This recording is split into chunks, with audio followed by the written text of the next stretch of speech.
제55화 청태종의 아들 3대 황제 순치제. 276년의 청나라 역사의 처음과 끝에는 두 명의 여인이 존재한다고 합니다.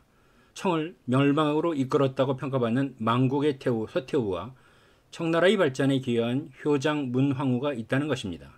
모태똥은 이 황후를 효장은 청나라 제1의 여인이다 라고 높이 평가했습니다.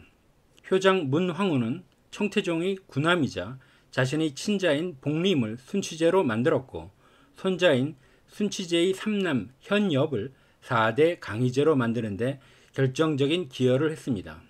순치제가 3대 황제가 될 수 있었던 것은 6살 복림 당사자의 권력의지라기보다는 어머니인 효장 문황후의 의지가 더 강하게 작용한 것으로 보여집니다.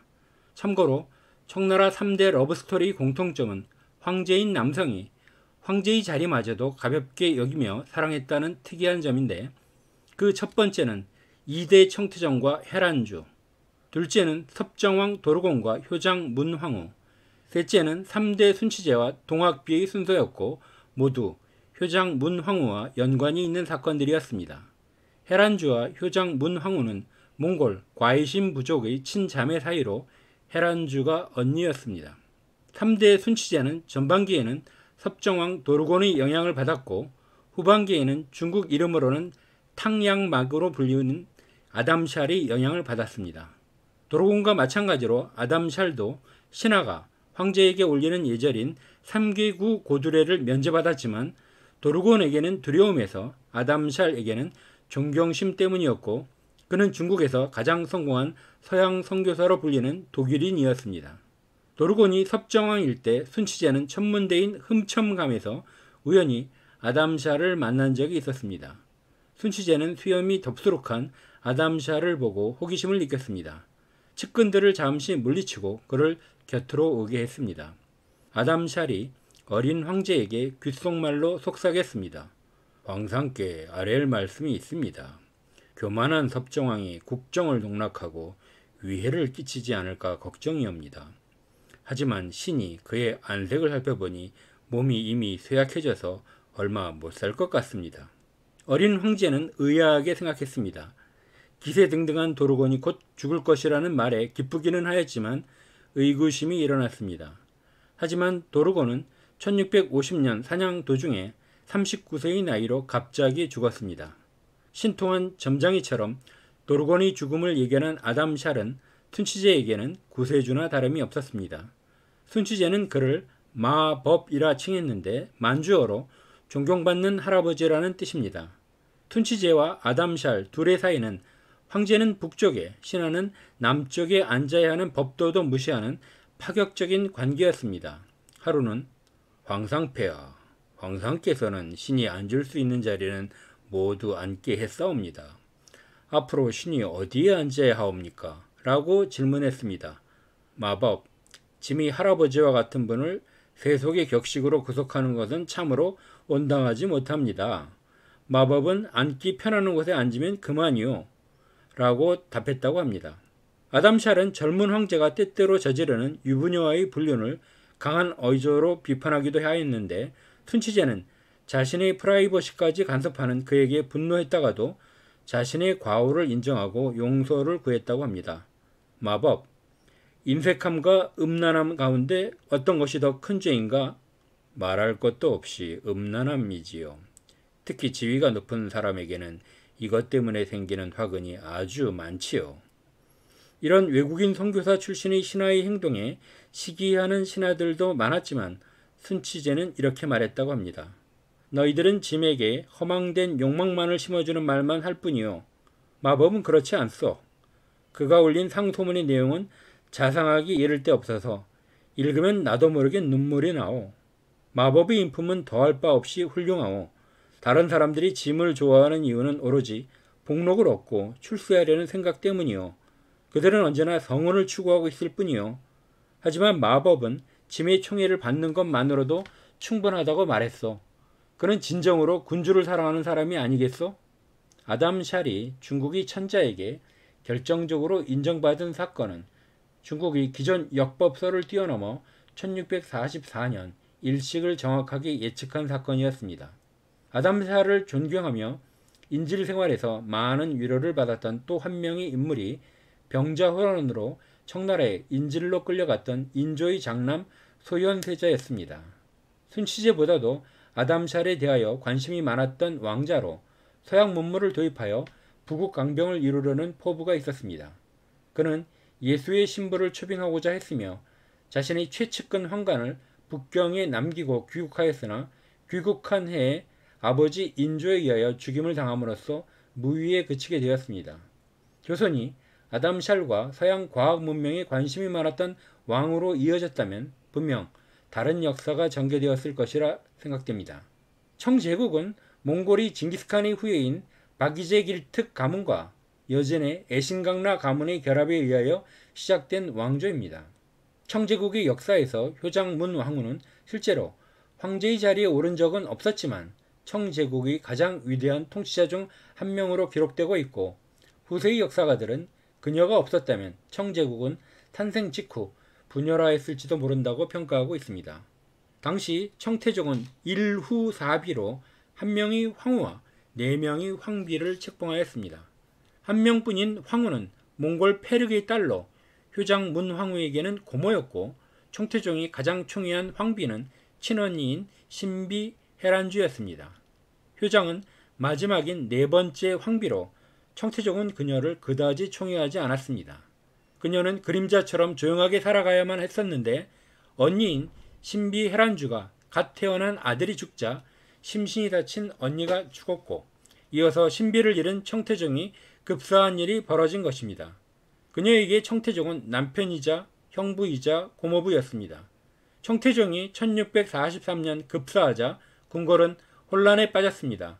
후기 문제에 아무런 언급이 없었기 때문이었습니다. 만주족의 전통인 형제 상속을 주장하는 청태종의 이복 동생인 노르곤과 청태종의 장남인 호격이 대립하였습니다. 황후는 그동안 청태종의 총애를 받지 못해 지위가 보잘것 없었지만 특유의 총명함으로 정세를 파악할 수 있었습니다. 치열한 교섭이 진행되었고 결국 타협점을 찾아 청태종의 구남인 6살의 복림이 허수아비 노릇을 하는 황제가 되고 섭정왕으로 노르곤과 정친왕이 세워졌습니다. 하지만 순치제가 황제로 등극하자 청나라의 경사가 연이어 이어졌습니다.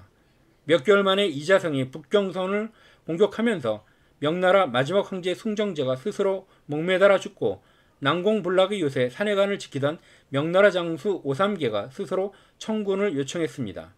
청나라 군대는 산해관을 통과하여 북경에 입성하였고 중원은 청나라 손에 들어가게 되었습니다. 그러자 노르곤의 측근들은 섭정왕 도르곤에게 황제에 오르라고 부추겼습니다. 하지만 도르곤의 생각에는 아직 이자성, 장원충의 세력이 남아있었고 명나라 세력은 남명왕조로 저항하고 있었으므로 자신이 황제가 되기에는 시기상조였습니다. 도르곤은 외부의 적들을 공격하면서 내부 정리에 들어갑니다. 또 다른 섭정왕인 정친왕을 쫓아버렸고 이어서 경쟁자였던 호격에게 장원충 공격을 명령했다가 장원충이 정리되자 제거해버립니다. 순치 6년에 도르곤의 본초가 죽자 도르곤은 본초의 장례식에 국상의 예를 갖추라고 명령합니다. 호색한이었던 도르곤은 호격을 제거한 후에는 그의 정실 부인인 대복진을 첩으로 삼았습니다. 마음에 드는 여자는 닥치는 대로 취했다고 합니다. 조선 처녀도 관심의 대상이어서 효정에게도 압력을 가했습니다. 효정은 금림군 이계윤의 딸을 양녀로 삼아 공주로 책봉하고 도르곤에게 보냈습니다. 이어서 도르곤은 추가로 조선 여인을 재촉하였는데 16명의 미녀들이 북경의 도르곤에게로 가는 도중 도르곤의 사망 소식을 듣고 조선으로 귀국했다고 합니다. 도르곤의 유일한 혈육인 동화공주는 도르곤에게 있었던 2명 존재하던 조선 부인의 소생인데 동화공주는 노비로 전락하여 비참하게 살았다는 주장과 몽골로 시집갔다는 주장이 모두 등장하고 있습니다. 효장문 황후는 청태종이 죽은 이후부터 고모이자 황후인 철철과 협력관계를 유지하였습니다. 그간 고모에게 치이고 친언니에게 치여서 남편인 청태종에게는 관심을 받지 못하였습니다. 고모인 철철이 신비를 미워하면서 청태종의 아이를 회임하는 기회를 얻기도 하였습니다. 철철은 효장이 결혼에서부터 자녀의 양육 등 모든 것을 결정하였고 고모의 그림자에서 벗어나지 못하였습니다. 고모인 철철이 죽자 후련했지만 기세등등한 도르곤을 통제할 사람이 없다는 사실을 발견하였습니다. 도르곤은 자신의 왕부에서 황제가 입는 용포를 입고 노골적으로 황제에 대한 야심을 내비쳤지만 효장 문황후는 자신의 역량을 돌아보고 한 걸음 물러났습니다. 그런데 갑자기 순치 7년 도르곤이 사냥을 나갔다가 갑자기 죽어버립니다. 이제까지 허수아비이던 아들 순치제는 드디어 친정을 할 수 있었고 7년간 황태후로 있던 효장 문황후도 실질적인 안주인 노릇을 할 수 있었습니다. 도르곤의 자녀 세력을 다독이기 위하여 순치제는 성밖까지 나가 도르곤의 영구를 맞이했습니다. 애도를 표하는 조서를 발표하고 황제의 격식으로 장례를 치러주었습니다. 하지만 한 달도 안 되어 도르곤을 영모죄로 몰아서 모든 자기를 박탈하고 묘까지 파내서 부장품까지 꺼내는 모욕을 주었습니다. 청태종이 일후 사비 중에서 가장 지위가 낮았던 효장은 이제 실세가 되었습니다. 도르곤에서 벗어난 순치제는 대대적인 한족화 정책을 진행하며 만주와 몽골 귀족들을 탄압했습니다. 도르곤이 살아생전에 정해준 혼사를 트집을 잡아 황후를 쫓아내었고 이어서 또 다른 몽골 황후를 냉대하고 내치려 했으나 황실이 반대로 포기하였습니다. 아버지 청태종이 신비에게 몰입하듯이 순치제는 동학비에게 몰입하였습니다. 동학비는 순치제의 이복 동생 박목 박과희에게 몇 달 전에 시집을 간 유부녀였습니다. 그녀를 보자마자 마음을 빼앗긴 순치제는 13살에 불과한 남편 박목 박과희를 왕으로 책봉하였습니다. 친왕이 되면 아내 동학과 함께 수시로 황궁에 들어와 황실 행사에 참석해야 했기 때문이었습니다. 결국 눈치를 챈 양친왕은 그녀를 집에 감금하고 나가지 못하게 하였습니다. 예를 들은 순치제는 양친왕을 소환하여 따귀를 때렸고 15세 소년의 나이에 아내를 빼앗긴 양친왕은 극단적인 선택을 하였습니다. 순치 14년 동학비는 아들을 낳았습니다. 순치제는 너무 기쁜 나머지 조서를 반포하여 대사면령을 내리고 아들이 태어나면 황위를 물려주겠다고 선포하였습니다. 하지만 청태종과 신비와의 사이에 있었던 사건의 데자뷰가 다시 발생하였습니다. 그 아이는 태어난 지 100일 무렵에 사망하였습니다. 동학비는 이름도 없이 죽은 아들을 부여잡고 하염없이 울었고 동학비의 몸은 급격하게 쇠약해져 갔습니다. 순치 17년 동학비는 22세의 나이로 요절하였고 동학비를 잃은 순치제는 삶의 의욕을 잃었습니다. 황태후가 순치제에게 빨리 후계자를 정하라고 재촉을 하니 순치제는 적당한 황태자가 없으니 형제들 중에서 고르겠다고 했으나 순치제는 아담샬에게 의견을 물었고 아담샬은 효장태후가 적당한 황태자를 고르는 게 현명하다고 했습니다. 순치제는 결국 다른 황자를 버리고 7살의 강희제를 황태자로 책봉하고 4명이 보정 대신을 세운 다음 세상을 떠났습니다. 강희제, 옹정제, 걸륭제는 어마어마한 능력자들로 알려져 있습니다.